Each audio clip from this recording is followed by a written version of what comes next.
The crack of a whip slices through the cold morning air, jolting you awake before the sun has even risen. Your muscles scream in protest as you drag yourself from the thin straw mat.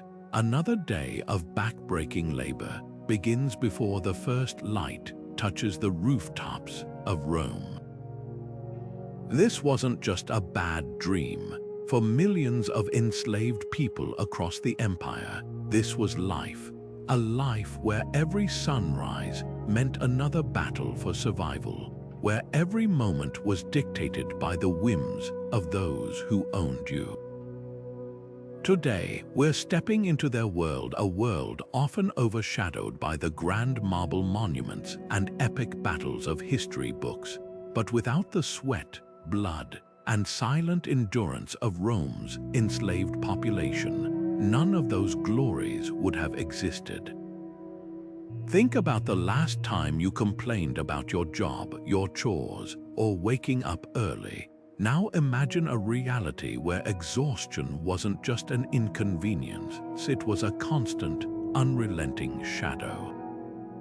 Where rest was a rare privilege, not a right, where the concept of freedom was something whispered about in secret, a distant dream clung to in the darkest hours.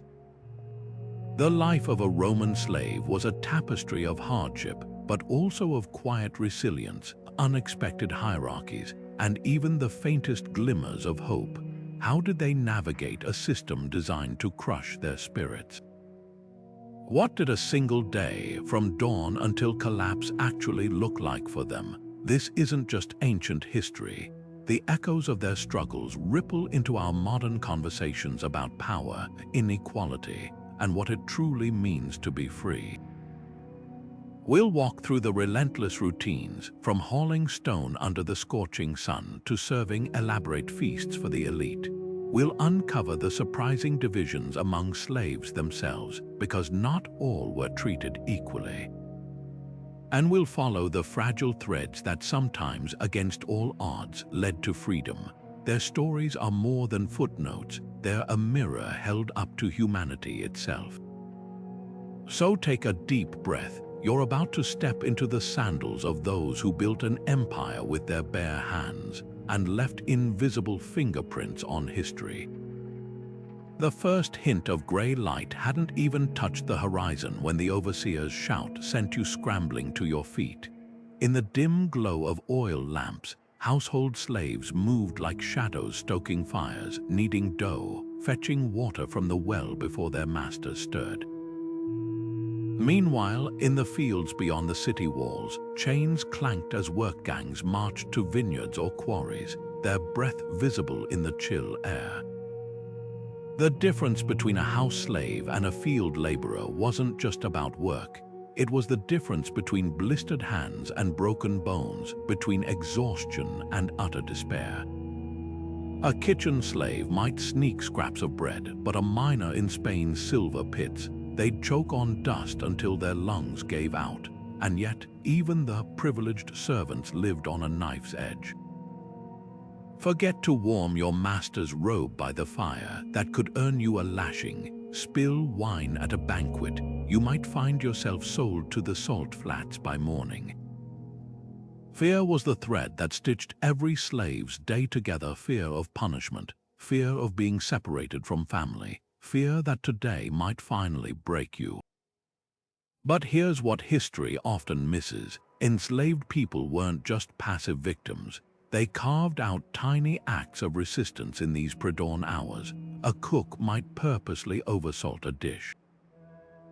A tutor could forget to correct a spoiled heir's mistakes. These were silent rebellions, proof that even in chains, the human spirit found ways to push back. As the sun finally rose over the forum, illuminating the marble monuments built by enslaved hands, thousands of untold stories were already in motion, stories of endurance, cunning, and the desperate hope that tonight might bring one more day closer to freedom. You might assume slavery in ancient Rome was a uniform nightmare: chains, whips, endless toil. But the truth is far more unsettling, because Rome didn't just enslave people. It perfected a system where human worth was measured like currency. Picture this: a Greek scholar correcting a senator's son in philosophy, while just miles away, a man in the quarries coughs up blood from breathing stone dust. Both were slaves, both were property, but the gulf between them was as wide as the empire itself. Household slaves, the so-called familia urbana, lived in the shadow of their master's wealth. A skilled chef could dine on leftover delicacies. A trusted accountant might handle vast sums of money, though he couldn't own a single coin. These were the lucky ones, if luck had any place in such a life. They slept in cramped quarters but under solid roofs, wore cast-off tunics instead of rags, and occasionally earned a grudging nod from their owners. Compare that to the familia rustica, the field slaves who bent under the sun until their hands cracked, who slept in barracks crawling with lice, who were worked like oxen until their bodies gave out. Yet even within these worlds there were layers. A beautiful young slave might be forced to serve wine at lavish parties, only to endure worse humiliations after the guests left. A burly laborer could be rented out by the day, his strength drained until he was discarded like a broken tool. And then there were the specialists, the scribes, doctors, and musicians whose talents made them expensive investments. Their prices in the slave markets tell a horrifying story. A trained secretary could fetch 5 times the price of a field hand, not because Rome valued their humanity, but because their skills padded their owners' purses. This hierarchy wasn't accidental, it was cold calculation. By giving some slaves slightly better treatment, Rome turned oppression into a self-policing system. A house slave might cling to their fragile privileges, even if it meant looking down on those breaking rocks in the heat. A tutor might justify his position by telling himself he was different from the miners. Divide and conquer, an old tactic wielded with brutal efficiency, but here's what the account books didn't record: the quiet alliances, the stolen moments of kindness. A kitchen slave slipping extra bread to a field worker, a scribe secretly teaching another to read. These were the cracks in Rome's perfect machine, proof that no system could fully extinguish the stubborn spark of solidarity. The empire may have priced their lives, but it could never truly measure their worth. The Mediterranean sun beat down mercilessly on the endless rows of olive trees, their gnarled branches heavy with fruit that would one day grace the tables of Rome's elite. But for the chained workers moving between them, there was no thought of fine oil or banquets, only the ache in their shoulders as they stretched to harvest each olive, the sting of sweat in their eyes, and the ever-present fear of the overseer's lash. This wasn't just farm labor, it was industrialized human toil on a scale that would shock even later slave societies. Rome's insatiable appetite for grain, wine, and oil wasn't fed by proud farmers tending their ancestral plots. It was built on the bent backs of enslaved work gangs who transformed the countryside into a machine for profit. Consider the logistics. A single wealthy estate might hold hundreds of slaves, divided into specialized teams: pruners, pressers, plowmen, all moving in brutal synchronization like cogs in a vast agricultural clock. The writer Columella wasn't exaggerating when he compared a strong slave to a pair of oxen. Records show some were literally yoked together to pull heavy plows through unbroken soil. And unlike animals, slaves could be worked year-round. In spring, they pruned vines until their fingers bled. Summer meant hauling water under a blistering sky to keep crops alive. Autumn brought the harvest rush, where work didn't stop until the last grape was pressed or the final sheaf of wheat stored. Even winter offered no reprieve. There were ditches to dig, tools to mend, and always the threat of being sold off if you couldn't keep pace. But the true horror lay in the details. field slaves slept in underground prisons called ergastula, windowless pits where they were chained at night to prevent escape. Their rations, coarse bread, rancid olive oil, and sour wine, were carefully calculated to keep them just strong enough to work but never enough to rebel. Injuries went untreated. A broken arm or infected wound could mean being abandoned on a hillside to die. And the overseers, they weren't just enforcers, they were often slaves themselves, granted slightly better treatment to turn them into brutal middlemen.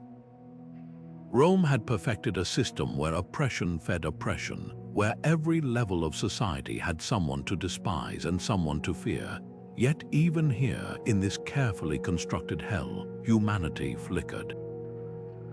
Archaeologists have found tiny shrines hidden in field corners, crude figures of gods carved from olive wood, proof that slaves clung to their cultures and faiths. Folk songs passed down in whispers preserved languages Rome tried to erase, and sometimes when the overseer looked away, a handful of grain might vanish into a tunic not just for hunger, but as a silent act of defiance. The empire called them instrumentum vocale, talking tools, but the fields told a different story of people who refused to be erased, even as they built the world that enslaved them. The roar of the crowd in the Colosseum drowned out the groans of the men who built it, thousands of enslaved laborers hauling travertine blocks, each one heavier than 2 full-grown oxen. While senators and emperors marveled at the soaring arches, not a single spectator spared a thought for the broken bodies that made them possible. Rome's greatest engineering feats, the roads that stretched to the ends of the empire, the aqueducts that brought fresh water to decadent bathhouses, were all paid for in blood and exhaustion. Take the Appian Way, that iconic ribbon of stone that still exists today. Every mile was paved by crews of slaves working in rotating shifts, day and night, their hands raw from shaping volcanic rock under the whip's threat. Historians estimate that building just 1 mile of Roman road required the back-breaking labor of 500 men for an entire month, and if someone collapsed from heat stroke or a falling stone. The work didn't stop. There were always more enslaved people in the markets, fresh from conquered lands, their prices driven down by the sheer abundance of human flesh for sale. The aqueducts tell an even darker story. To keep the water flowing uphill, slaves tunneled through mountains with nothing but pickaxes and hammers, often suffocating in collapsed shafts. Pliny the Elder wrote of crews sent into poisonous sulfur vents, their deaths considered a reasonable cost for the empire's plumbing. And in the marble quarries of Carrara, where the purest stone was cut for temples and statues, workers coughed themselves to death from the fine white dust that filled their lungs.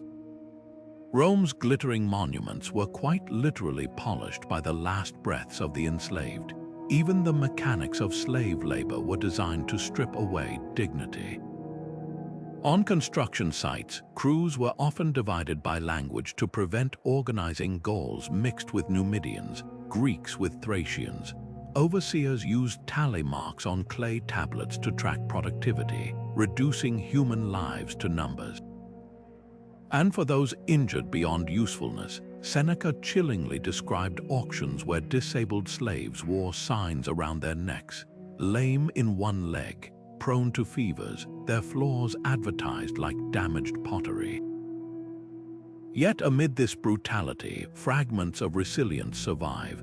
Archaeologists have found tiny marks hidden in the Colosseum's foundations, crude carvings of birds, ships, and names in forgotten scripts. These weren't builders' measurements, they were silent shouts of existence from people Rome tried to render invisible. A single chiseled outline of a fish might be a Judean slave's secret prayer. A Phoenician's etched symbol could have been a message to the next condemned soul who passed by.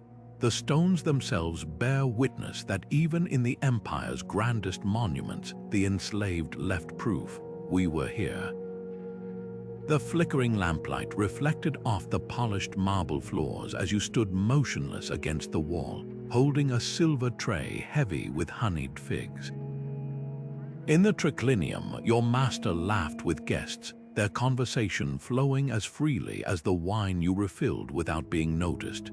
This was the paradox of the household slave, constantly seen but never acknowledged, physically present yet treated as part of the furniture.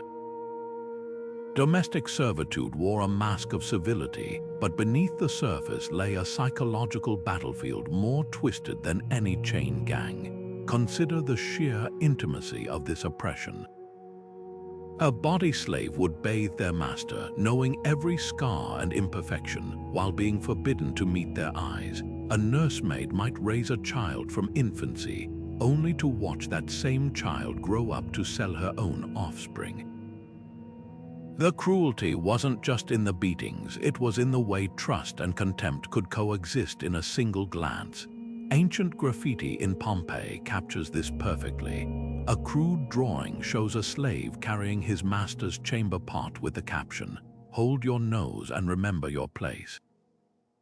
The punishments were creative in their humiliation. Forget to warm the bathwater, you might be forced to wear a sign proclaiming your negligence for days.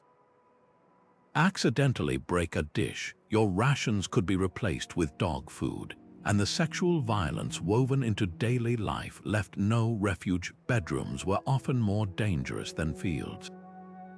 Seneca wrote of masters who demanded slaves stand perfectly still for hours like statues, then whip them for breathing too loudly. Every moment was a test with invisible rules. Yet within this gilded cage, startling contradictions emerged. A literate slave like Narcissus could control imperial correspondence, amassing wealth and influence that rivaled senators. The philosopher Epictetus, born enslaved, was allowed to teach Stoicism to Rome's elite while still legally being property. These exceptions weren't kindness, they were calculated. By dangling the possibility of privilege, masters turned slaves against each other, creating a desperate hierarchy where the cook envied the butler feared the steward, and all competed for scraps of favor. Archaeologists have uncovered tiny rebellions hidden in the domestic sphere. Charred remains of food in servant quarters prove slaves secretly cooked their own meals rather than eat masters' scraps. Love charms and curses scratched on pottery shards reveal private hopes and hatreds. Most poignant are the child-sized shackles found in villas, proof that even toddlers weren't spared the weight of bondage. The house might have been grander than the fields, but the chains, whether visible or not, were always there. The deepest circle of Rome's underworld wasn't beneath the Colosseum. It lay hundreds of feet underground in the empire's silver and gold mines. Here, in air so thick with dust it choked lantern flames, chains clanked in perpetual darkness as men carved at the earth with picks made from their predecessors' bones. The historian Diodorus Siculus described Spanish mines where slaves worked naked in sweltering tunnels, their bodies lashed by overseers until the rock yielded its treasure. These weren't just workplaces, they were elaborate tombs where the condemned dug their own graves, one handful of ore at a time. Consider the arithmetic of suffering. A single mine like Carthago Nova could swallow 40,000 enslaved lives in a generation. Workers descended on rickety ladders into shafts so deep they emerged with their skin bleached pale from months without sunlight. Pliny the Elder noted how miners tied lamps to their foreheads like grotesque crowns, their eyesight failing within years from the gloom. Cave-ins were so common that crews developed macabre rituals, whistling to check for poisonous air pockets, tapping walls to listen for the telltale creak of collapsing rock. And when accidents happened, the empire didn't halt production for corpses. New workers were lowered directly onto the still, warm bodies of the dead. Quarries offered only a marginally kinder fate. In the marble pits of Luna, slaves toiled under a different torture, blinding sunlight reflecting off white stone. searing their retinas as they split blocks with wedges and hammers. The poet Juvenal wrote of quarrymen whose hands became so calloused they could grip burning coals without flinching. But their real enemy was the dust, fine particles of silica that turned lungs to stone over time. Skeletons excavated from these sites show ribs fused into grotesque cages by silicosis, the bone itself bearing witness to suffocation in slow motion. What's most chilling is how Rome weaponized geography. Mines were often placed in remote, inhospitable regions, Sardinia's lead mines, Cyprus's copper pits, making escape impossible. Strabo recorded slave revolts in these areas where rebels simply vanished into the mountains, preferring starvation over returning to the shafts, and for those who resisted. The mines had special punishment galleries, narrow tunnels where troublesome workers were chained in permanent crouching positions, left to chip at walls until their spines deformed. Yet even here, humanity left traces. Archaeologists have found tiny clay lamps in mine shafts, their wicks charred from endless use. Some bare fingerprints pressed into the soft clay by hands that refused to be forgotten. Others reveal scratched messages, a Gaulish warrior's name, a Thracian prayer to forgotten gods. These weren't just tools, they were testaments whispered across centuries. We were more than the ore we dug. The empire measured their worth in denarii per pound of metal, but the earth remembers their true price, paid in breath, blood, and broken backs. The whip and the womb, this was the dual tyranny faced by enslaved women in Rome. While all slaves suffered, women bore the added weight of their gender, their bodies treated as commodities in ways that even the darkest minds couldn't rival. Take the Verna, a girl born into slavery within the household. She might grow up playing with the master's children, sharing their toys and tutors, only to wake one day to the crushing realization that her childhood friend now held the power to sell her off like a piece of furniture. The illusion of closeness made the betrayal deeper. Sexual exploitation wasn't just a risk, it was woven into the fabric of daily life. Roman law was chillingly clear. Any child born to an enslaved woman became the master's property, regardless of the father's identity. This created a grotesque incentive system. Some masters kept breeding slaves like livestock, while others disguised their assaults by forcing enslaved women into marriages with male slaves, unions they could dissolve on a whim. Even women with specialized skills weren't spared. A wet nurse might be valued for her milk, but that same intimacy made her vulnerable. A skilled weaver could earn praise for her tapestries, yet her hands crafting beauty didn't protect her from being stripped of autonomy.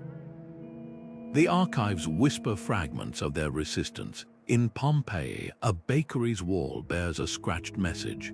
"Atimtus got me pregnant," a rare public accusation from a woman who may have been punished for it. Elsewhere, love charms and curses written by enslaved women revealed desperate attempts to control their fates through magic when law offered no recourse.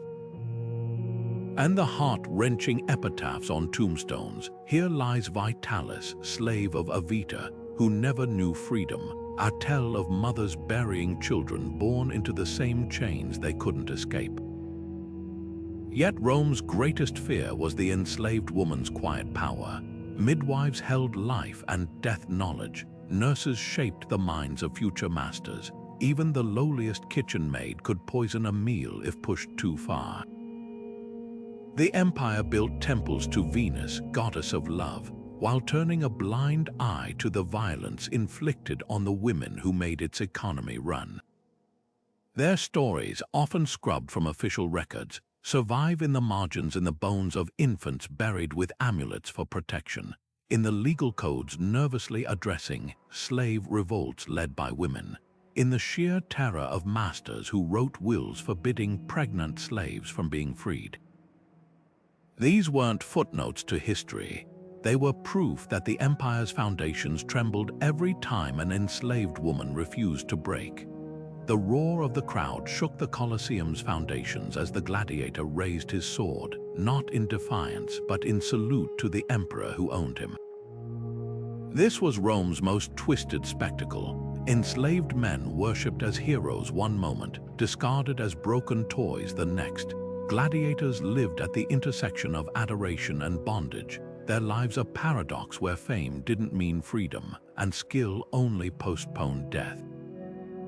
Consider the star gladiator Spiculus, showered with gifts by Emperor Nero, a lavish villa, jewels, even political favors while still legally being property.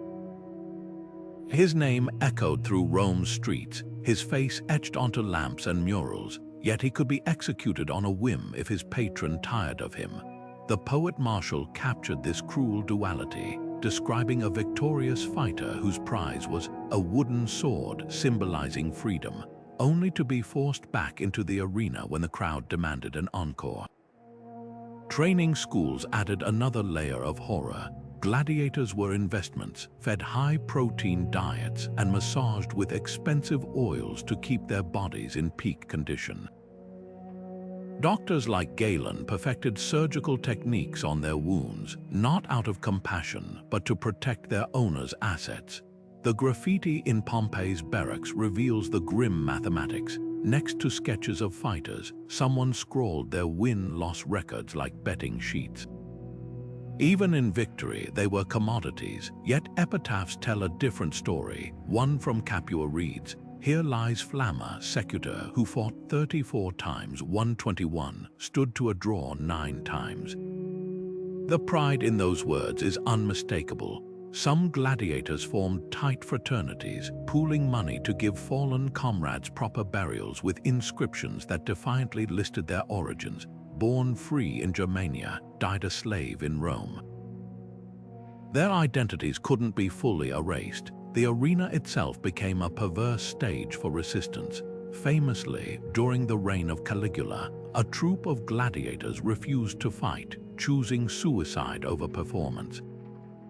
Other bouts ended with fighters lowering their weapons in solidarity, forcing the crowd to spare both.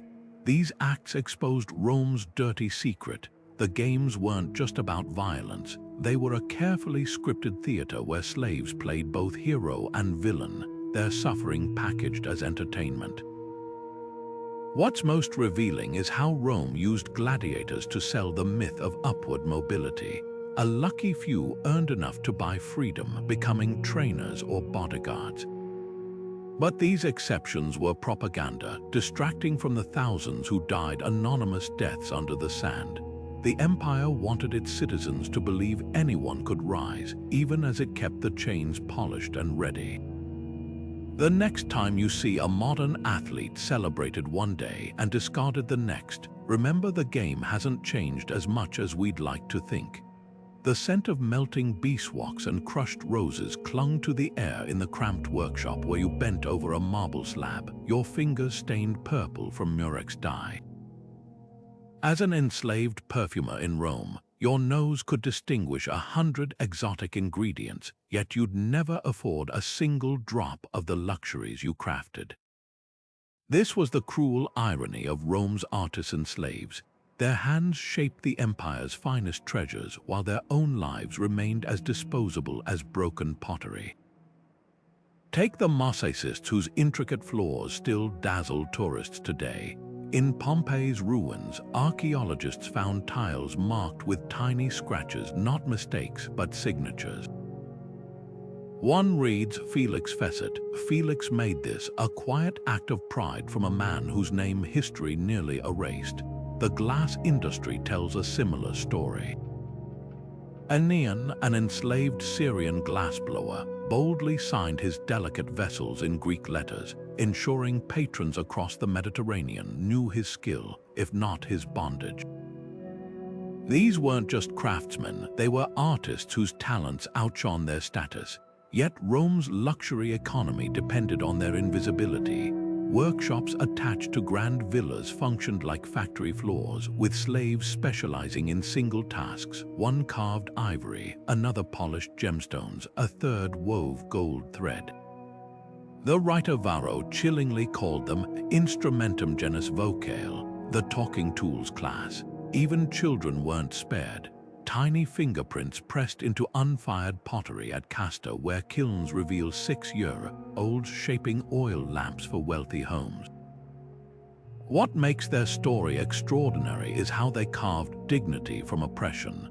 A fresco in Herculaneum shows enslaved scribes meticulously copying texts, preserving knowledge their children couldn't legally read. Metalworkers left secret marks on silver cups, a lion here, a crescent moon there, identifying their work to fellow slaves if not to masters. And in the spice markets, perfumers developed a silent language of touches and nods to warn each other of abusive buyers. The greatest testament lies in what survived them. That emerald necklace in a museum, an enslaved jeweler's steady hand set each stone, the vivid red walls of a Pompeian villa. A painter mixed his pigments knowing he'd never have such walls himself. Rome wanted their labor, not their legacy, but through these fragments the artisans whisper back, "We were more than the hands that served you." The auction block at Delos was said to process 10,000 souls before noon. Men, women, and children paraded like cattle while merchants from Athens to Ephesus haggled over prices scrawled on their feet. Rome didn't just trade in slaves, it industrialized human commodification with a precision that would make modern stock exchanges blush. Buyers poked at teeth to gauge age, pinched muscles to assess strength, and even forced captives to run in circles to check for limps. The philosopher Seneca described how sellers would bleach a slave's hair to hide gray strands or stuff their mouths with bread to make them appear well-fed, fraud so common they had their own Latin term, venaliciis falla, to deceive the buyer. Cicero's furious letters about his defective purchases reveal the chilling mundanity of it all. He complains of a scribe who turned out to be illiterate, a pair of lectors with provincial accents, even a cook who dared serve fish sauce that was slightly off. These weren't moral objections, just irritation at poor investments. The graffiti in Pompeii's slave market distills this mindset. Next to a crude drawing of a chained man, someone scribbled a price list: Gaul, strong back, 2,000 sesterces. Greek tutor, 4,000, pretty boy for parties, 3,500. Human beings reduced to line items. Children were particularly harrowing commodities. A 6-year-old could fetch premium prices for their long service potential, while teenage girls were marketed as blank slates for domestication.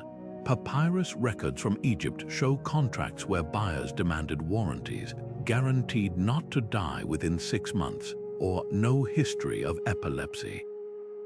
Some dealers specialized in exotics, red-headed Germans for novelty, Nubians for their exoticism, or Britons with their strange tattoos. The poet Juvenal sneered at aristocrats who collected matching sets of Ethiopian slaves like living decor. Yet the markets also exposed Rome's dirty secret, its dependence on the very people it dehumanized. When the pirate raids that supplied slaves were disrupted, the economy faltered. When a particularly skilled craftsman was sold, bidding wars erupted between senators. The slave pens were where Rome's hypocrisy shone brightest. Men who lectured about morality in the Senate would casually discuss whipping techniques over lunch. Archaeologists have found tiny resistance even here. At Ostia's market, a tile bears the imprint of a child's foot, perhaps pressed into wet clay while no one was looking. In the margins of sales ledgers, scribbles in native languages surface: a Celtic prayer here, a Berber name there. These silent protests remind us that beneath the grease-painted prices and the merchants' shouts, the enslaved never stopped being human. The market could brand them as property, but it couldn't erase their stories. The snap of the lash wasn't just punishment, it was theater. Rome understood that control wasn't merely about inflicting pain. It was about staging suffering where every slave could see where every whimper echoed as a warning. Crucifixions lined the Appian Way like grotesque signposts, their twisted figures left to rot until crows picked them clean. These weren't just executions, they were advertisements. A fugitive slave might spend days dying in agony, their cries carried by the wind to nearby estates as a reminder, this could be you. But crucifixion was reserved for the crime of seeking freedom. For everyday infractions, the empire's creativity knew no bounds. A slave who stole bread might be forced to wear the very loaf around their neck until it molded, the stench marking them as a thief. Millstones became collars for those who ground grain too slowly, their weight snapping collarbones over time. Seneca told of a master who threw a dish at a servant's head for serving lukewarm water, not to correct the mistake, but because the sound of shattering pottery pleased him. The law technically forbade killing slaves without cause, but loopholes abounded. A master could order a slave flogged to death for rebelliousness, a term so vague it covered anything from a defiant glance to working too slowly.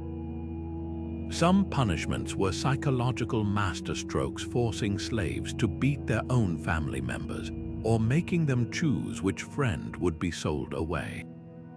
Archaeologists found a set of iron shackles in Pompeii with bells attached, designed to humiliate runaway recaptures by announcing their every move. Yet the most insidious control wasn't physical, it was mathematical.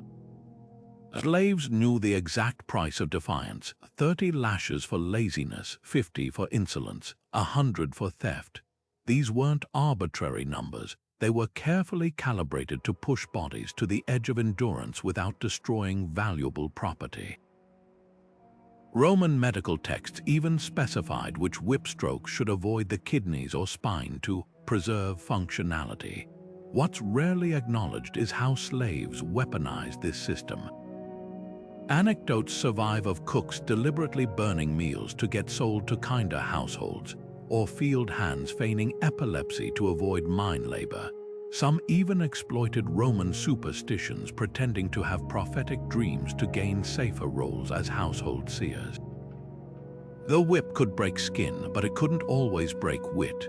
The true measure of Rome's terror lies in what it couldn't erase. Beneath the floorboards of a villa in Herculaneum, someone hid a tiny clay figurine, its arms raised not in surrender, but in quiet defiance. In the mortar between Colosseum stones, fingerprints linger where enslaved masons pressed their hands into wet cement, leaving signatures no auction bill could erase. The empire built monuments to its cruelty, but the cracks between the stones tell another story, one of resilience etched in blood and mortar. The bread dough was perfectly kneaded except for the handful of salt you'd secretly mixed in. The master's tunic was impeccably cleaned, just slightly tighter around the neck than before. These weren't accidents, they were battles fought in the shadows, where a dropped amphora or a mysteriously dulled plow blade became weapons in a silent war. Rome's enslaved population may not have had swords, but they possessed something far more dangerous: the power to disrupt the empire's fragile illusion of control. History remembers Spartacus' thunderous rebellion, where 70,000 gladiators and slaves nearly brought Rome to its knees. But for every dramatic uprising, there were 10,000 quiet acts of defiance that eroded the system from within. Field hands developed sudden illnesses during harvest season. House slaves perfected the art of listening at doorways while appearing deaf. Even trusted accountants could make sums accidentally favor fellow slaves in their records. The writer Cotto the Elder complained constantly about slaves who pretended not to understand orders, a tactic modern historians call weaponized incompetence. The evidence hides in plain sight. Archaeologists examining Roman mills found grinding stones worn smooth on one side, not from natural use, but from generations of slaves deliberately tilting the quern to reduce effort. Wine amphorae from Pompeii bear wax seals that suspiciously mismatched the contents, likely evidence of servants skimming portions for themselves or underground taverns. And the sheer number of lost tools recorded in estate ledgers suggests an entire economy of sabotage, where a broken hoe might resurface in the hands of a sympathetic peasant. What terrified Rome most wasn't open rebellion, it was the daily drip of resistance that no law could stop. A senator's letters mention slaves who memorized his correspondence, holding dangerous knowledge. Builders left gaps in walls where curses could be whispered into the mortar. Even the elite's obsession with slave loyalty competitions reveals their paranoia, offering better rations to those who informed on fellow slaves, created a climate of mutual suspicion that still couldn't stamp out solidarity. The most poignant rebellions were the invisible ones. A wet nurse might sing lullabies in her native tongue to the master's child, keeping her culture alive. A scribe could subtly alter texts he copied, inserting veiled critiques between the lines. And in the dead of night, families torn apart by sales whispered messages across estates using coded songs. These weren't just acts of defiance, they were declarations that no empire could own a person's mind.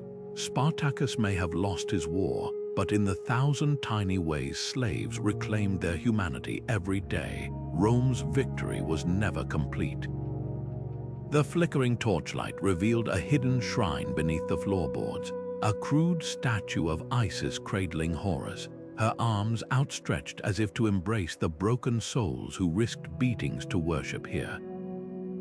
For Rome's enslaved, religion wasn't just comfort, it was revolution cloaked in ritual. While their masters bowed to Jupiter in marble temples, the dispossessed found solace in secret cellars where Egyptian, Persian, and Judean gods promised something Rome never could, dignity that didn't depend on a master's whim.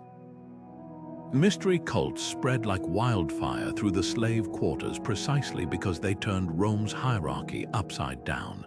In the Mithraic caves beneath Ostia, initiates chained laborers and wealthy merchants alike knelt together as equals before the bull-slaying god. The cult of Isis offered enslaved women roles as priestesses, their voices leading chants that echoed through the night.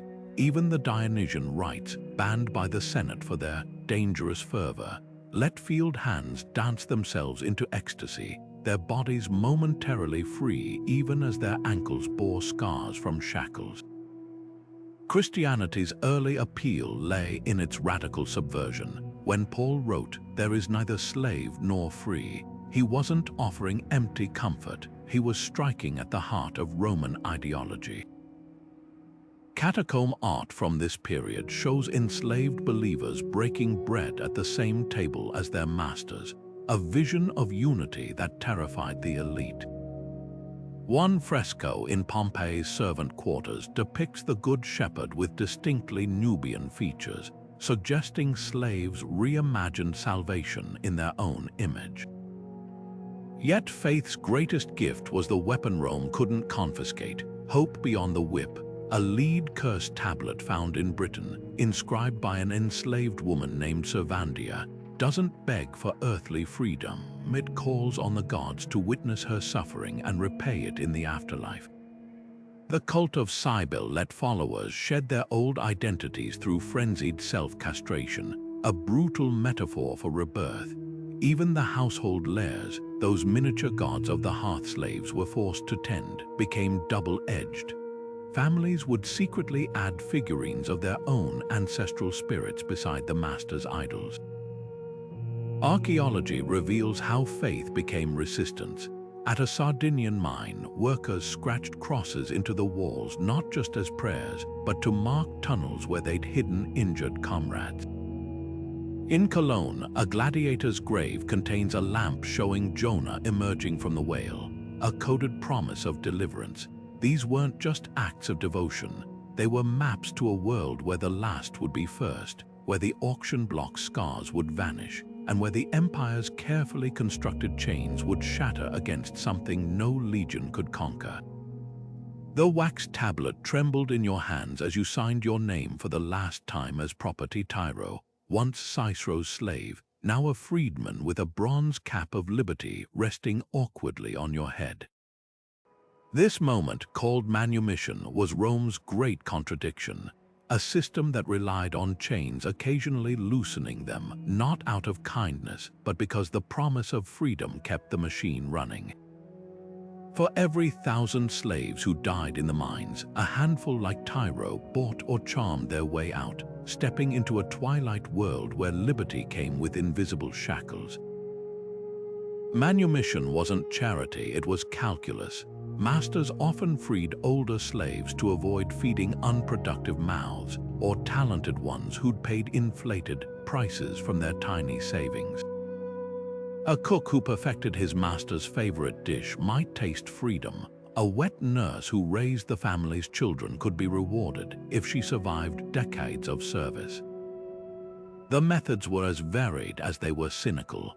Manumissio Vindicta involved a staged courtroom drama where a friend pretended to sue for the slave's freedom.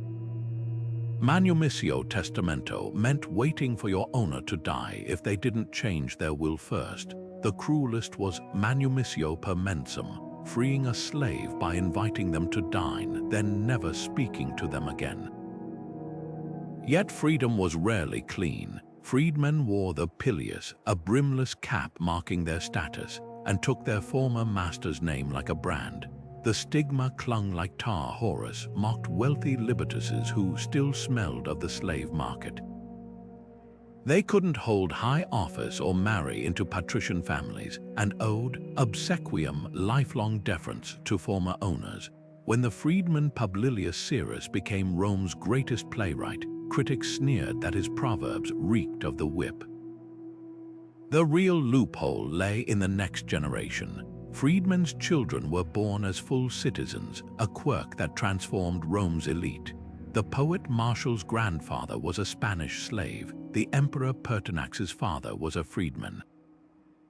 This social alchemy made manumission Rome's pressure valve, just enough mobility to prevent revolt, but so costly it preserved the system. Archaeology reveals freedmen's tombs ostentatiously declaring he rose from nothing, while their wills still listed slaves of their own. The bitterest twist, some chose to stay. In Herculaneum, a baker's shop bears two names, the freedman who owned it and his former master still taking a cut. For every Tyro who thrived, countless others found freedom meant poverty without patrons. The law even allowed revocatio in servitutum, re-enslavement for ingratitude. Rome's genius was making freedom feel like a gift rather than a right, and ensuring the cage door, even when open, still cast a long shadow. The bronze cap of liberty felt heavier than chains ever had. As a newly freed Roman, your first lesson was this: freedom didn't erase the past, it just reshaped the debts. Those years of opry owed to your former master loomed like storm clouds over every decision. Open a tavern, he'd take a cut of the profits. Land a clerical job in the bureaucracy, your wages still padded his coffers. Even the celebrated freedman banker Caecilius Isidorus, who boasted 4,000 slaves of his own in his will, couldn't escape whispers that he still smelled of the auction house. Petronius's Satyricon lays bare Rome's hypocrisy through the grotesque character of Trimalchio, a freedman so rich he serves dormice dipped in honey, yet so desperate for acceptance he hires poets to fabricate a noble pedigree for him. The satire stings because it exposes the elite's real fear, that men who once cleaned their chamber pots now controlled the money lending that kept their villas afloat. Freedmen like Narcissus, Emperor Claudius's secretary, wielded power that made senators seethe, yet they were still barred from wearing the broad purple stripe of aristocracy. The records from Pompeii's bustling streets reveal freedmen's paradoxical lives. A bakery owned by the freedman Naevius Cordus bore a proud mosaic proclaiming, "Profit is joy," while next door his former master's family crest still hung over the door. Wax tablets from Herculaneum detail loans between freedmen and patricians, business partnerships where one party never forgot who used to kneel before the other. Even in death, the divide persisted. Freedmen's tombs along the Appian Way flaunt elaborate carvings of their rise from chains to riches, while their epitaphs beg passers-by to remember his humble beginnings. But the cruelest constraint wasn't financial, it was social. The lawyer Cicero, who freed his slave Tyro only to demand daily correspondence from him, famously griped that freedmen remember their liberty but forget their obligations. Elite dinner parties mocked their accents, playwrights lampooned their attempts at refinement. A graffiti in Ostia captures the vicious cycle. The cobbler's son thinks only of sandals. It sneers, mocking a freedman's child for daring to study philosophy. Yet from this pressure cooker emerged astonishing resilience. Freedwomen like Eumatia rebuilt Pompeii's public squares, their donations buying influence no noblewoman could claim. The poet Phaedrus, born enslaved, turned Aesop's fables into veiled critiques of power, and beneath Rome's disdain flowed an underground current of solidarity, freedmen's guilds that funded burials for the poor, secret schools teaching their children the elite's rhetoric to wield against them. The truth was written in the ledger books the aristocracy tried to ignore. When fire ravaged Rome in 64 AD, it was the freedmen contractors who rebuilt the city's heart, their names etched into the bricks as permanent as their fingerprints in the mortar. They knew what their former masters refused to admit, that Rome's gleaming facade had always rested on the backs of those who remembered the weight of chains even after they'd been unlocked. The laughter of children should have been a joyful sound, but in the slave quarters, it carried the bitter aftertaste of impermanence. Roman law refused to recognize slave marriages as valid, yet love stubbornly took root in the cracks of oppression. Couples exchanged rings woven from straw, whispered vows in moonlit corners, and named their children knowing those names might soon be erased by a new owner's ledger. These weren't just relationships, they were acts of defiance, proof that hearts could knit together even when hands were bound. Take the tombstone of a woman named Acte in Ostia. Though enslaved, she buried her husband with an epitaph calling him conjoinx, spouse, a word legally denied to them in life. Nearby, a freedman's memorial shows a family carved in relief, their faces pressed close, the husband's hand resting protectively on his wife's shoulder. What makes these stones remarkable isn't their artistry, it's their existence. Enslaved people pooled pennies for years to buy these markers, ensuring future generations would know we loved even when love was forbidden. Children born into slavery, called verni, lived in a cruel paradox. Some grew up playing alongside their master's offspring, only to be sold off when households needed cash. Pompeii's walls bear heartbreaking ads: Verna, age 6, quick learner, price negotiable. Yet archaeology reveals whispered resistance. At a villa in Gaul, tiny footprints pressed into drying clay tiles suggest a parent lifted their child to leave an imprint, a silent scream of "we were here" in the empire's very foundations. The system's cruelty was calculated. Selling children wasn't just about profit, it severed bonds that might foster rebellion. A letter from a Roman wife complains her husband broke up a slave family because their affection made them less obedient. But love has a way of outsmarting ledgers. Secret tokens survive: a doll carved from olive wood hidden under floorboards, a locket containing a mother's braided hair, even recipes passed down through generations in whispered kitchen songs. Most poignant are the reunions archaeology accidentally preserves. A lead curse tablet from Britannia begs the gods to punish a master who separated a woman from her daughter. In Rome's catacombs, 2 skeletons, a child and adult, were found embracing, their bones fused by time and tragedy. These weren't just personal losses, they were wounds inflicted on purpose, a reminder that Rome feared enslaved love more than enslaved labor. Yet every stolen moment was a victory, a wet nurse smuggling milk to another woman's baby, a father teaching his child constellations as coded escape routes. Even the simple act of remembering birthdays became radical when the calendar wasn't yours to keep.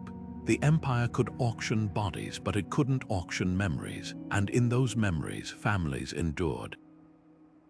Tombstones often listed origins: born in Numidia, died in Rome. Not just locations, but breadcrumbs for lost kin to follow home. What survives today isn't just evidence of suffering, it's proof of a love so stubborn it outlasted an empire. The legal tablets recording sales have crumbled, but the straw rings and tiny handprints remain. Rome sought to commodify parenthood, partnership, and kinship, but in the dark, fingers still intertwined, voices still lulled children to sleep with lullabies of a homeland they'd never see.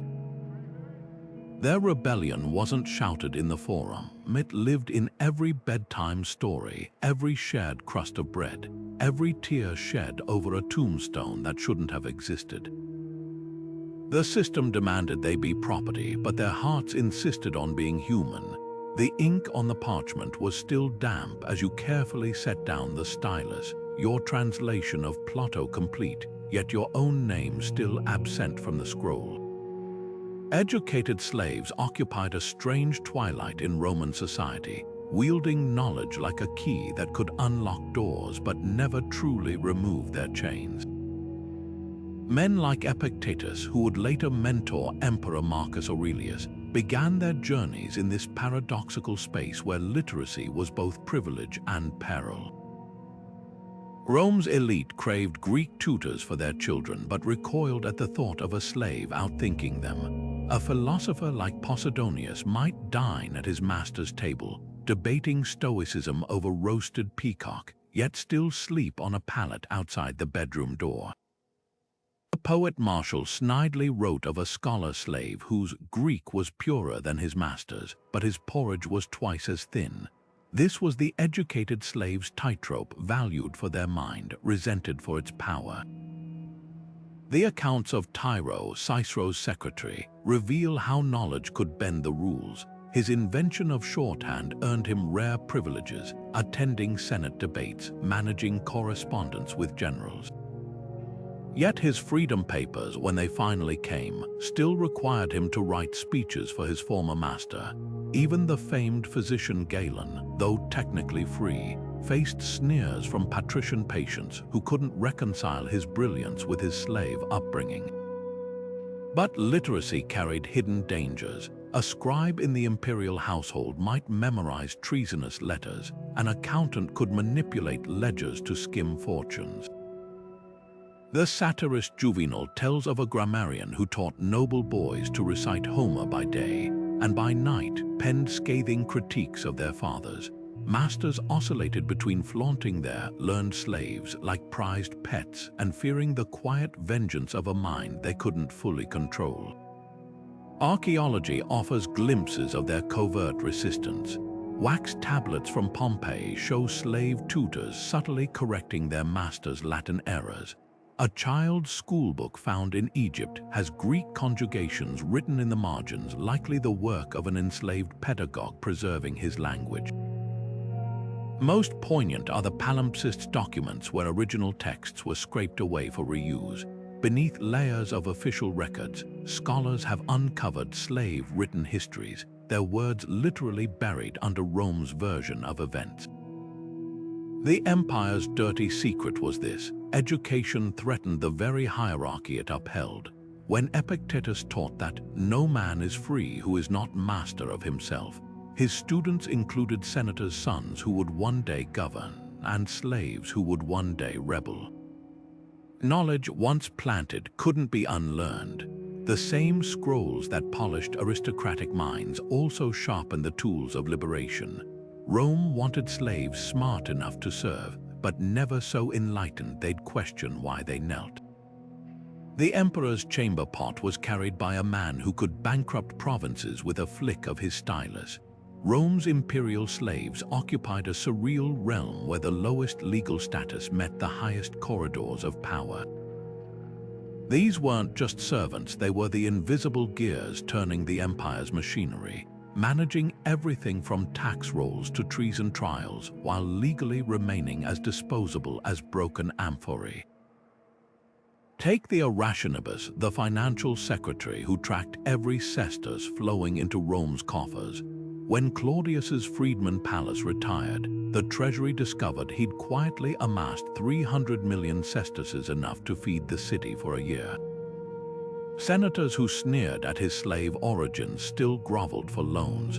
Another imperial slave, Narcissus, negotiated with barbarian chieftains while technically being worth less on paper than the ink he used to draft treaties. The poet Juvenal captured the absurdity. That eunuch who decides which general gets troops, yesterday he was mending chamber pots.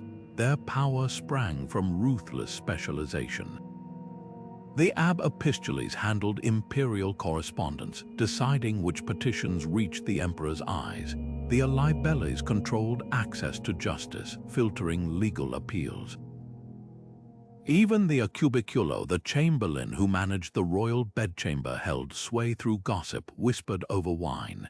Historian Tacitus fumed that these slaves formed a shadow senate, their influence magnified precisely because they lacked official titles that could challenge the aristocracy. But proximity to the throne was a poisoned chalice. Imperial slaves lived under constant scrutiny, their positions as precarious as the emperors they served. Caligula had his treasurer executed for objecting to palace expenses. Nero forced his secretary Epaphroditus to assist in his suicide, then later executed him for the crime of obeying. The ruins of Domitian's palace still bear graffiti scratched by slaves. "Here I stand, warming water for a master who may kill me tomorrow." Archaeology reveals their paradoxical world. A gold signet ring found in the Palatine Hill bears the inscription Tiberius Claudius Augusti, proof a slave wielded the emperor's seal. Wax tablets from Vindolanda show military commanders begging imperial secretaries for favors. Most telling are the Instrumenta Domestica, the delicate bronze pens and abacuses buried with high-ranking slaves, tools of their trade accompanying them to the afterlife like a soldier's sword. The system's genius was its deniability. When financial reforms failed, emperors blamed the Arationibus. If a barbarian alliance collapsed, the messenger slave was crucified. Yet without these human conduits, the empire would have choked on its own bureaucracy. They navigated a razor's edge powerful enough to make kings wait, yet legally incapable of owning the chair they sat on. Their stories whisper a timeless truth. Real authority often lies not in titles, but in the hands of those who know where the bodies are buried. The gold is hidden, and the emperor's secrets are kept. The scrolls of Roman law were explicit. A slave was res, a thing no more legally significant than a chair or a clay pot. The Lex Aquilia, Rome's foundational property law, calculated damages for an injured slave the same way it did for a cracked amphora, repair costs deducted from their market value. Yet scratch beneath the surface of courtroom records and contradictions emerge.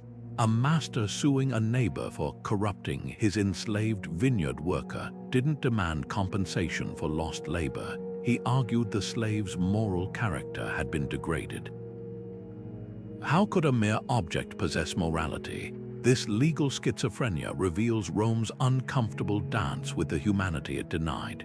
Jurists like Ulpian wrote that slaves by nature should be free, even as their rulings upheld chains.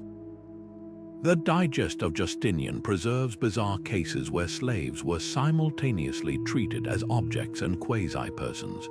One lawsuit involved a master accusing a doctor of malpractice after his enslaved scribe died from treatment, an odd concern if the scribe were truly just replaceable property. Another record shows a judge reducing damages for a killed slave because he was prone to laziness, as if work ethic could devalue a chair. The courtroom became where Rome's fiction frayed. When a slave named Stitchus was beaten by a third party, his master sued not for property loss but for injuria, a personal insult. Legal scholars debated whether slaves could experience fear or shame, concepts meaningless to inanimate objects. Even wills exposed the cognitive dissonance. Aristocrats freeing slaves on their deathbeds often added clauses like, "for his faithful heart," praising qualities that legally shouldn't have existed. Archaeology adds another layer. Wax tablets from Pompeii's banking archives show loans using slaves as collateral, but the fine print reveals peculiar details. One lists a cook's unmatched skill with sauces as increasing his value. Another notes a wet nurse's gentle temperament. These weren't descriptions of tools, they were portraits of people. The law might have insisted slaves were things, but the marketplace and the masters who relied on their humanity kept forgetting to comply. The ultimate irony lay in punishment. A master could legally kill a slave for rebellion, but the Senate passed decrees against excessive cruelty, like throwing them to lampreys for minor faults. Why bother legislating mercy toward furniture? The answer whispers through the cracks in Rome's legal edifice. A system built on dehumanization kept tripping over the undeniable fact that the hands building empires, raising children, and creating beauty couldn't be reduced to ledger entries.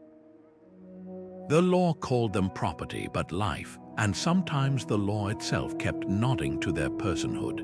The rolling hills of Campania's vineyards might seem picturesque until you notice the figures bent double among the vines, their backs striped with scars from the overseer's whip.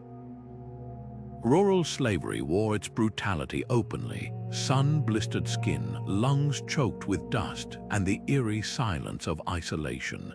A field slave could go months without seeing anyone outside their work gang, their world bounded by the same patch of earth they tended from dawn until their hands bled.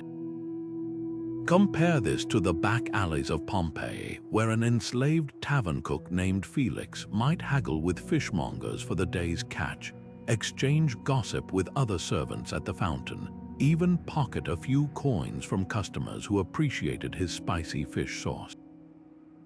Both were slaves, but their realities were worlds apart.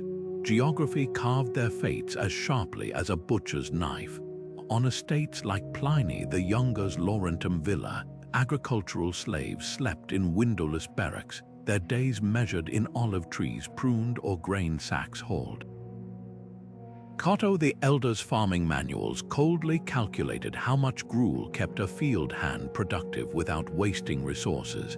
But step into the clamor of Rome's Subura district, and you'd find enslaved weavers bargaining for dyed wool, scribes renting out their literacy skills by the hour, even doctors like Galen's former slave assistant drafting medical notes. Urban slavery thrived on connections: the fish seller who'd slip you extra scraps, the cobbler who'd warn you about which masters to avoid. Yet the city's advantages came with invisible traps. That chatty cook in Pompeii's Thermopolium might enjoy fleeting freedoms, but his livelihood depended on keeping customers happy. One bad meal could land him in the sulfur mines. A rural slave might never taste seafood, but they also avoided the capricious whims of status-conscious urban masters who'd sell a servant for serving wine at the wrong temperature. The satirist Marshall mocked a senator who auctioned off his entire kitchen staff because a soufflé collapsed. Archaeology exposes this divide in heartbreaking detail. Excavations at rural villas uncover rusted shackles still clamped around ankle bones, while urban slave quarters yield dice, makeup jars, and love notes, fragments of stolen humanity.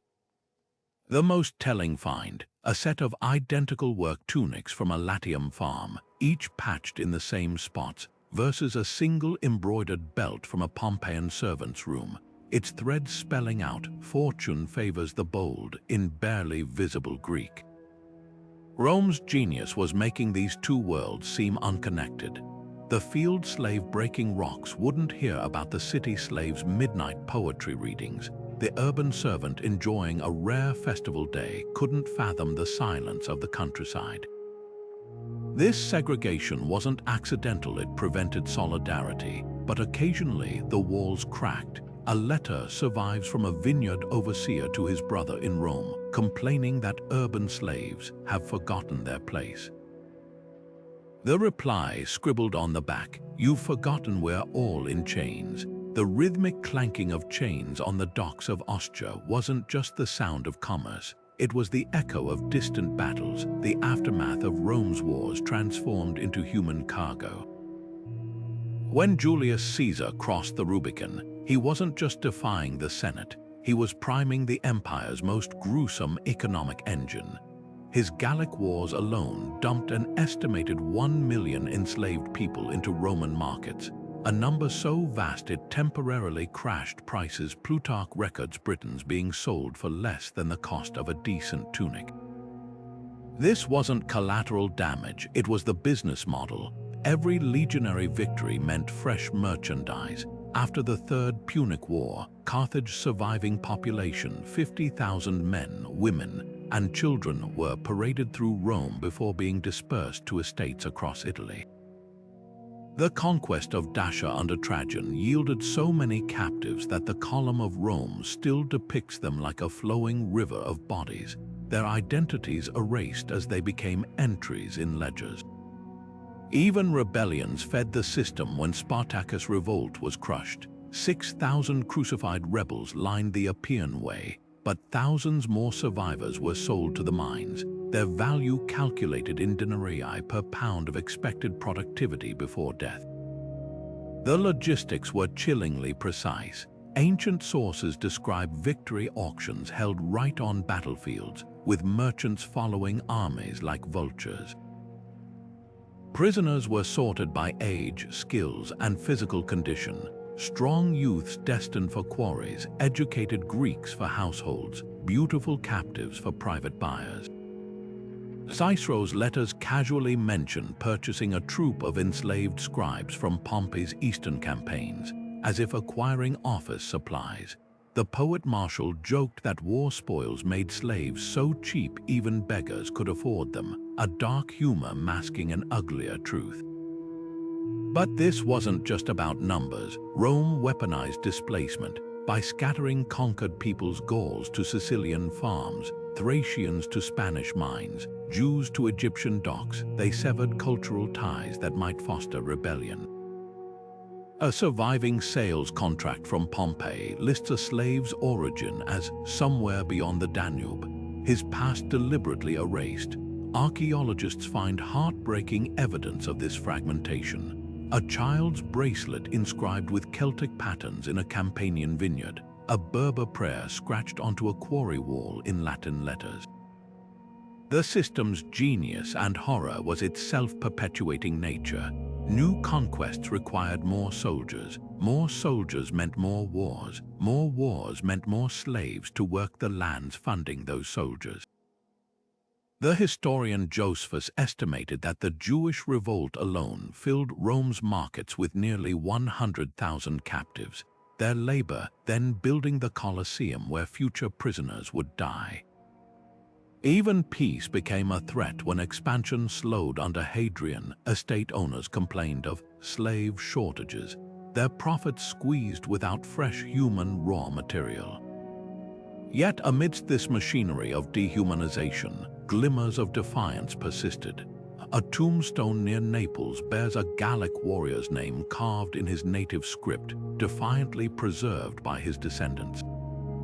Wax tablets from Delos record slaves bargaining with naval officers for better prices, playing merchants against each other, and sometimes the merchandise fought back, like the British chieftain Caratacus, who, after being paraded in chains through Rome, so impressed Claudius with his dignity that he was freed. His chains melted down and recast as a statue celebrating his own defeat. The empire could enslave bodies, but the stubborn spark of identity proved harder to extinguish. The rough wool tunic scratched against your skin like a constant reminder, no belt to cinch it, no dye to brighten its dull gray, just a shapeless sack marking you as property before you even opened your mouth. Roman slaves didn't just wear simple clothing. Their garments were a calculated language of degradation, designed to make their status legible at a glance. A nobleman's toga flowed with purposeful elegance, its folds artfully arranged to signal rank. Your tunic, by contrast, hung like a burlap shroud, its very shapelessness proclaiming you had no right to pride, no claim to individuality. But fabric was just the beginning. The true markers of bondage lurked closer to the flesh. Bronze collars, some engraved with "Teen me queer fugi," "Hold me, I am a runaway," circled necks like grotesque jewelry.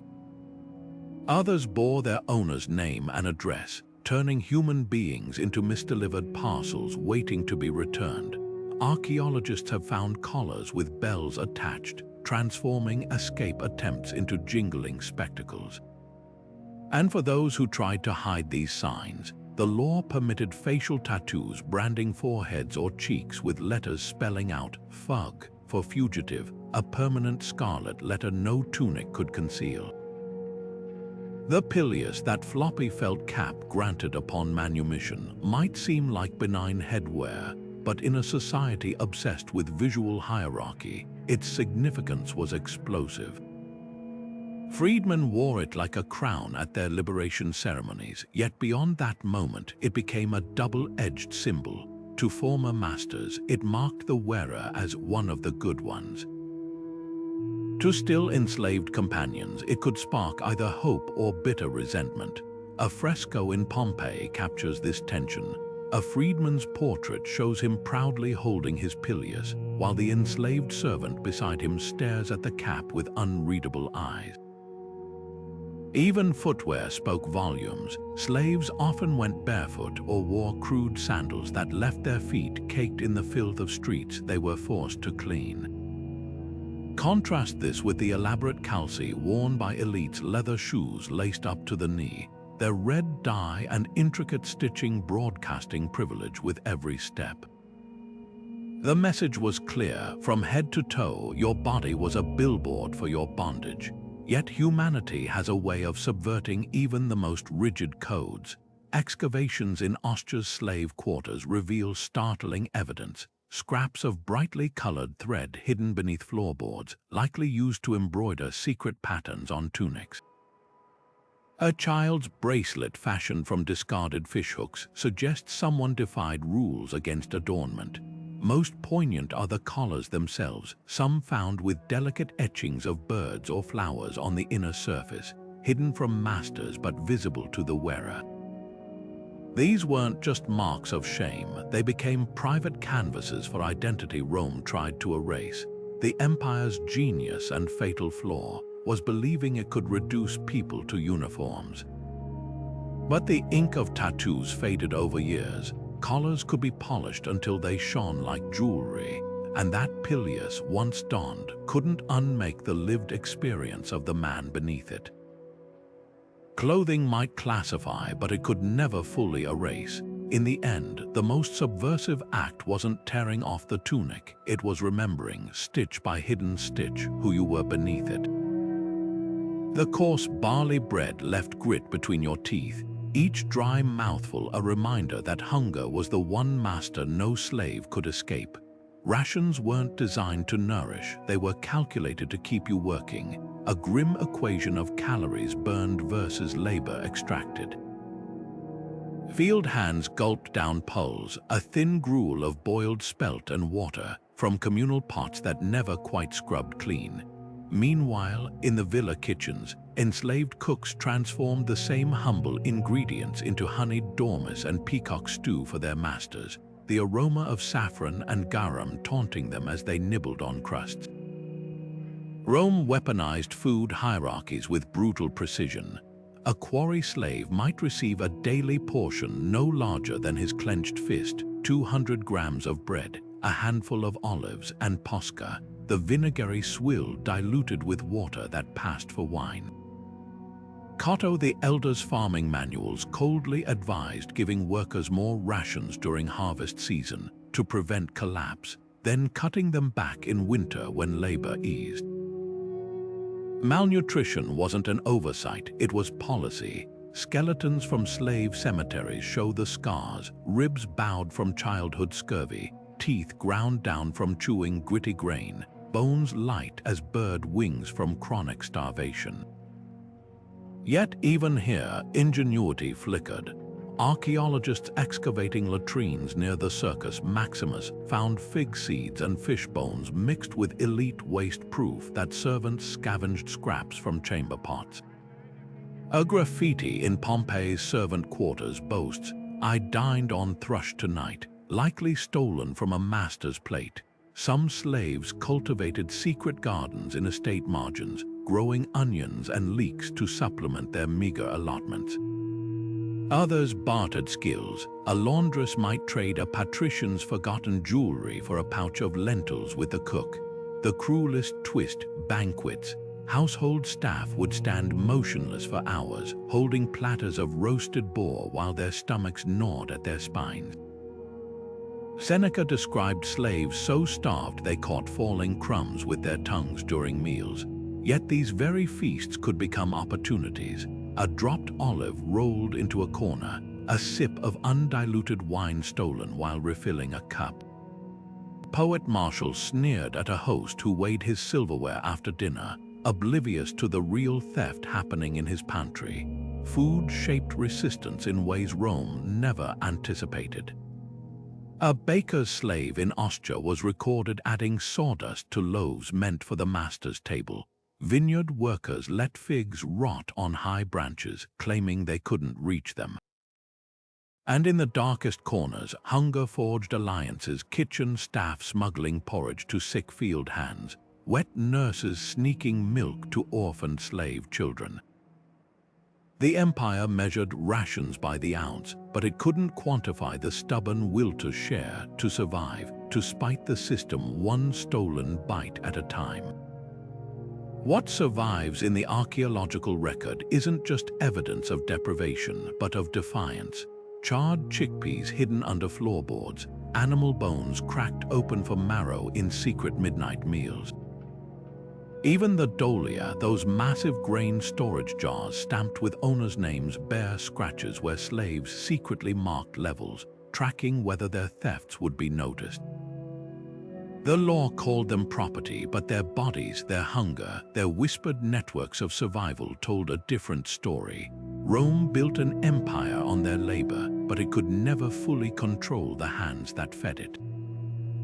The name Spartacus echoes through history, but decades before his rebellion shook Rome, another slave king proved the empire wasn't invincible. In the dusty hills of Sicily, a man named Eunice, who'd been forced to perform magic tricks for his master's dinner guests, became the unlikely architect of Rome's first great slave revolt. His weapon wasn't a sword but prophecy. Claiming the goddess Atargates spoke through him, he breathed fire from his mouth, likely a trick involving flammable powder, and declared himself king of the oppressed. Within weeks, 70,000 enslaved farmhands, miners, and shepherds rallied to his banner, their sickles and plowshares hammered into crude weapons. What began as a nighttime raid on a rural estate exploded into a full-scale war that would consume Sicily for 6 bloody years. Rome dismissed Eunice as a charlatan until his forces stormed the city of Enna, executing slaveholders and establishing a rebel government that minted its own coins. These weren't mere tokens, they bore Eunice's royal title, King Antiochus, a direct slap at Rome's authority. For the first time, the empire faced an enemy that didn't just want freedom, it wanted to build a new society. Eunice's council included educated Greek slaves who drafted laws, while forgers worked day and night turning chains into armor. The rebellion's success was terrifying enough that wealthy Sicilians fled to the mainland, sparking panic in Rome itself. The Senate's response revealed their deepest fears. Unlike later revolts crushed by legions, the Sicilian uprising forced temporary reforms. Slaveholders were ordered to provide basic clothing and rations, while harsh punishments like branding were briefly outlawed. These weren't acts of mercy, they were calculated concessions to prevent another Yunus from rising.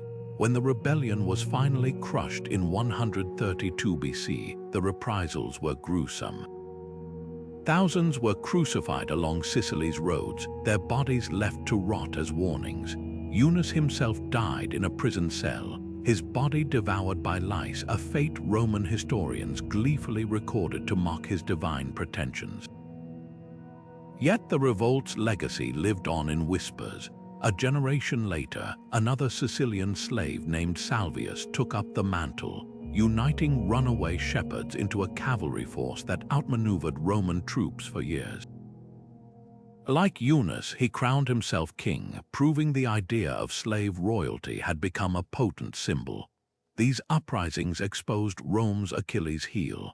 An economy addicted to enslaved labor couldn't survive if those laborers ever truly united.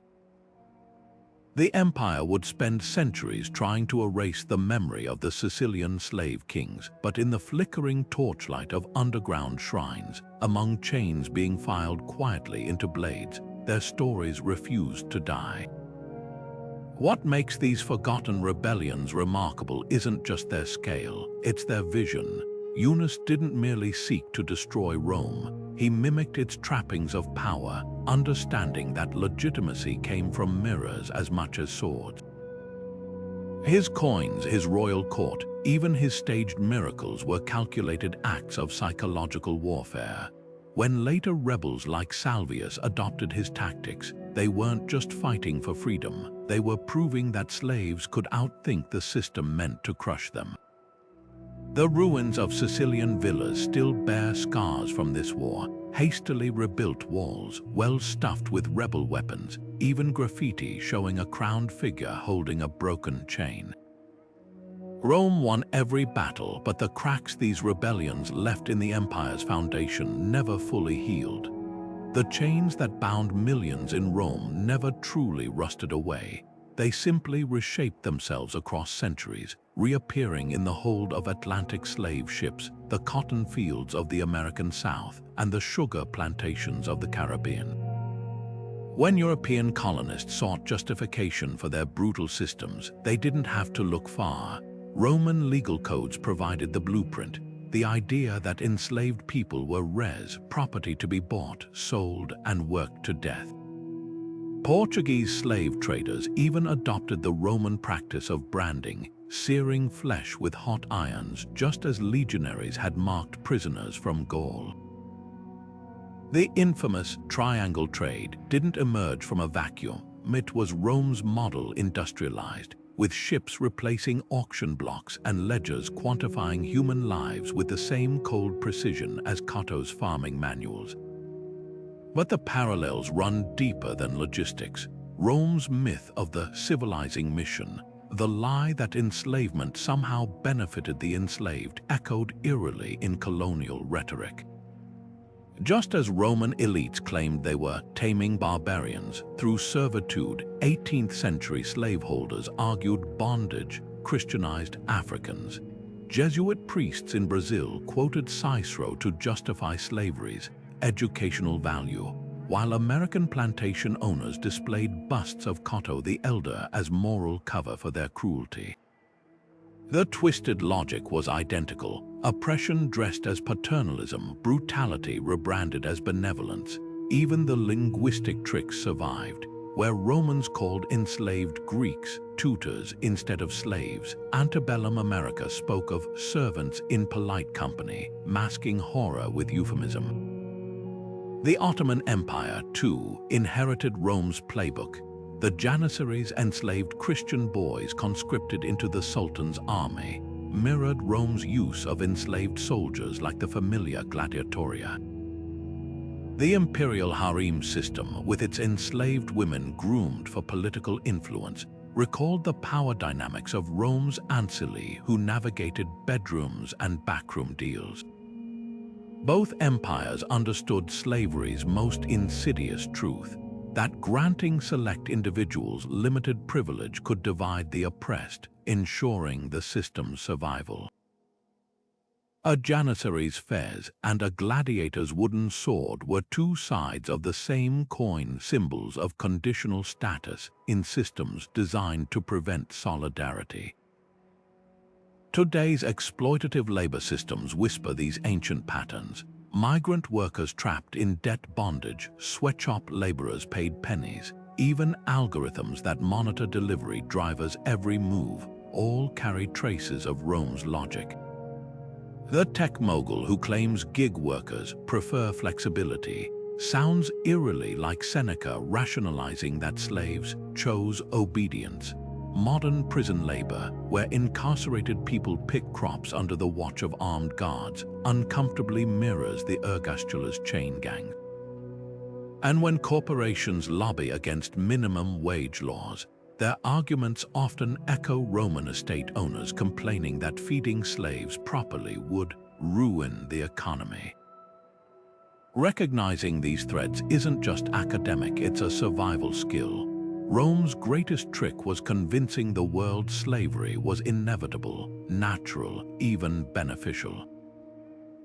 By tracing how its rhetoric and structures evolved, we spot the same lies repackaged in our era. The plantation owner's ledger and the Roman acta diurna both reduced people to numbers, but resistance always found a way. In the cracks of Pompeii's walls, in the songs of the Underground Railroad, in the strikes of Amazon warehouses today, the same truth persists. No system can fully erase the human refusal to be owned. The past isn't dead, it's not even past, but neither is the courage to dismantle it. The rusted iron shackles found in a Pompeian cellar weren't just restraints, they were frozen screams. When archaeologists brushed away volcanic ash, they revealed grooves worn deep into the metal, the silent testament of wrists that had twisted against them night after night. Nearby, a child's tiny bronze collar bore an inscription almost too cruel to read. "Hold me, I belong to perfidious Narcissus." These aren't artifacts, they're conversations across time, whispers from those whom history tried to erase. Take the barracks at the Villa Regina in Boscorial, where the plaster walls still bear fingerprints, desperate scratches counting days, or perhaps marking heights of growing children who would never taste freedom. In Sardinia's mines, the darkness preserves even darker truths. Skeletons curled in fetal positions, their spines twisted from years of crouching in narrow tunnels, their teeth worn down from chewing raw ore to extract precious metals.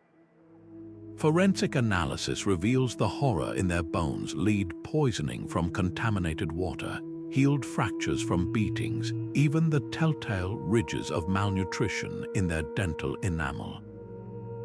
But it's the graffiti that cuts deepest. A crude charcoal sketch in a Pompeian kitchen shows a slave bowing to his master, the caption reading, "Gaius gives, Gaius takes away." Nearby, a single word, murder, shit, scratched into a wall, a burst of frustration preserved like lightning in amber. Most haunting are the epitaphs. In Ostia's necropolis, a stone marks the grave of Eros, Cocus, a good cook who never tasted his own dishes. Another simply states, "Non fui, non sum, non curo, I was not, I was, I am not, I care not." This isn't philosophy, it's the exhausted sigh of a soul worn down by bondage. Archaeology's real power lies in the mundane details the historians ignored. The wax tablets from Herculaneum's slave quarters list grocery purchases in neat script, evidence that some controlled household funds. A set of dice carved from bone, found beneath floorboards, speaks of stolen moments of joy. Even the pottery tells stories. A cheap cup with a Greek name etched clumsily in Latin letters, proof of someone clinging to identity under cultural erasure. The greatest revelation, resistance hidden in plain sight. At a villa in Stabie, excavators found a drainpipe stuffed with olive pits, likely a slave's secret snack stash. In the Ludus Magnus gladiator barracks, a hidden compartment in a wall contained a tiny figurine of Mars, its base inscribed Victor, perhaps a prayer for survival. These weren't just acts of defiance, they were declarations of personhood. Rome's elite built their monuments to last, but it's the fragile, forgotten traces of the enslaved that resonate loudest. The collars rust, the barrack scratches, the graves' quiet defiance. These are the real archives of empire. Not the marble speeches of senators, but the silent language of shackles and the stubborn persistence of a name scratched where no one was meant to see it. The life of a Roman slave was more than a chronicle of suffering. It was a masterclass in human endurance, a testament to the unyielding spirit that persists even in the face of systematic dehumanization. These men, women, and children didn't just build aqueducts and harvest olives. They wove the invisible fabric of an empire that refused to acknowledge their humanity. Their days began before sunrise and ended long after dusk, their labor measured in whip lashes and bread rations, their worth calculated in cold bronze coins. Yet within this brutal existence, they carved out moments of defiance, shared meals stolen from masters' pantries, secret prayers whispered to forgotten gods, children's names passed down like heirlooms despite laws that erased their lineage. Think of the quarry worker who left his palm print in wet concrete, immortalizing himself in the very monument meant to celebrate his oppressor's glory. Or the wet nurse who hummed lullabies in her native tongue to the master's child, preserving fragments of a culture Rome sought to obliterate. Even the gladiator, paraded as both hero and disposable entertainment, turned the arena into a stage for rebellion, lowering his sword to spare a fellow slave as the crowd roared for blood. These weren't just acts of survival, they were declarations: you can own my hands, but not my soul. The tragedy isn't merely that such cruelty existed, it's how seamlessly Rome depended on it while denying its reality.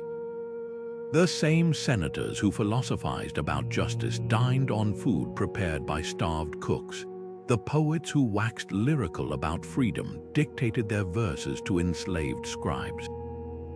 This cognitive dissonance echoes uncomfortably today. How many of our modern comforts rely on invisible labor, whose fingerprints are etched into the devices we hold, the roads we travel, the luxuries we take for granted?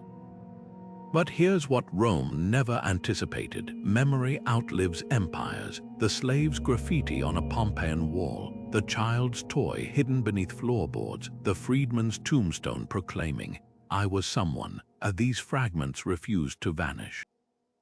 They force us to confront uncomfortable truths about progress, exploitation, and the stories we choose to memorialize. When we walk through ancient ruins, we're not just stepping over stones, we're treading on the dreams and despair of millions whose voices were silenced. So as the screen fades, don't just pity them, listen. Let their resilience challenge you. The next time you read about the grandeur of Rome, remember the enslaved engineer who calculated the archer's curve, the enslaved mother who kissed her child before the auctioneer's gavel fell, the enslaved poet who rhymed freedom in a language his master couldn't understand. History isn't just made by conquerors, it's written in the calluses of those who carried the world on their backs. Share whose story moved you most in the comments, and let's ensure these echoes of the past never fade into silence. For more journeys into the shadows where history's untold heroes dwell, hit subscribe, and together, we'll keep unearthing the voices the textbooks left buried.